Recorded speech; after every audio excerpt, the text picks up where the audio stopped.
Narito tayo ngayon upang matunghayan at pag-usapan ang talaga namang napakainit at nagpo-viral na latest issue ni Ate Erica. Sa pagpapatuloy nga ng ating istorya ay sinabi ni Kalingap Val na naroon siya sa bahay ni Ate Erica nang sa ganon ay linawin ang issue na nagaganap na nakakonekta din sa kung bakit hindi na natuloy ang pagpapabahay nila Kalingap Rablon kay Ate Erica. Sabi nga dito ni Kalingap Val ay meron daw palang nanira kay Kalingap Rab, kay Kuya Juni A, kaya naman binawi ang pondo at pera sa pagpapagawa ng bahay nila Ate Erica noon. Salip na si Kalingap Rab ang dapat magpatayo doon po sa pabahay kasi Kalingap Angels po bagayan. Dumating sa punto na binawi po ni John A yung pera. At yun nga po mga Kalingap, alamin natin yung punot dulo para malaman din po natin sino po ang mastermind. Kasi po mayroon kami na lamang balita na siniraan po si Kalingap Rab. Siniraan siya para po mabago ang isip ni John A at kunin po yung pera. So, ito mga Kalingap, ito yung tita ni Erica. Gandang araw po. Ano pangalan mo, ate? Jeannie, pakiano yung mic. Ito lang sa ano.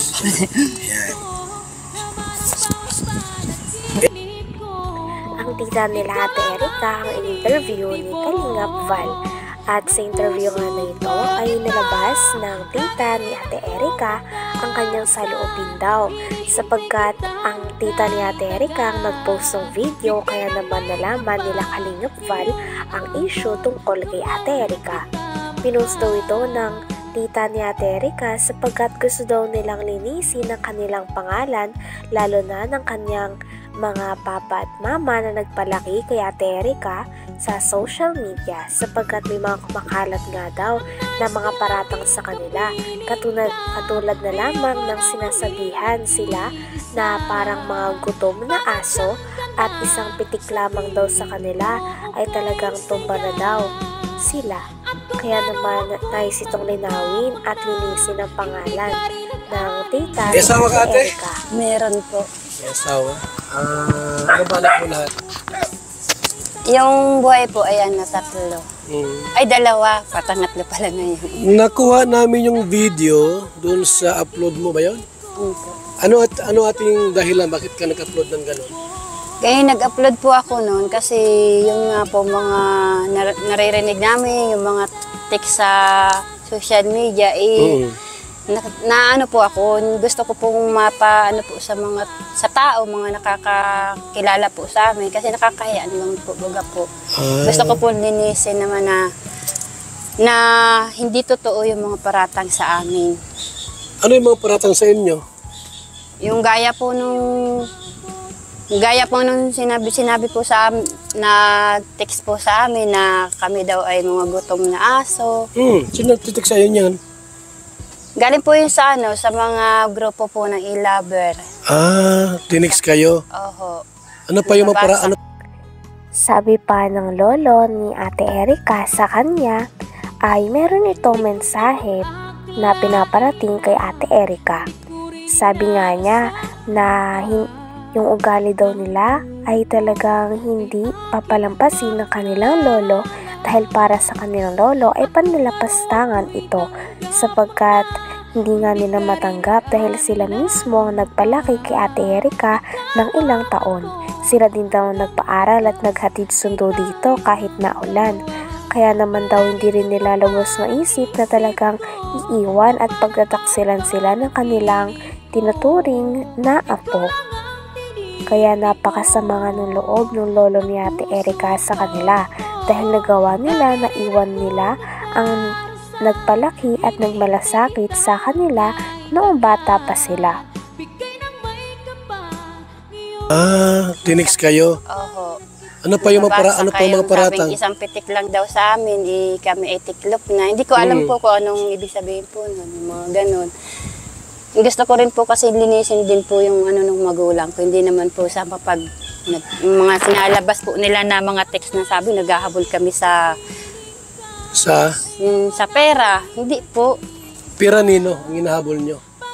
Yung sinasabi po nila, yung mga paratang po nila sa amin, yung mga ganun. Kasi may mga trabaho naman po yung mga asawa po ng mga kapatid ko. Oo. Yun po. So ikaw po yung tita nila Erika? Opo. Okay. Sa ni Sheila May? Yun po. Ang alam ko kasi dito pumunta si Roel at nag-vlog. Di ba? Opo. Nag-vlog Nung siya umpisa dito? po. Opo.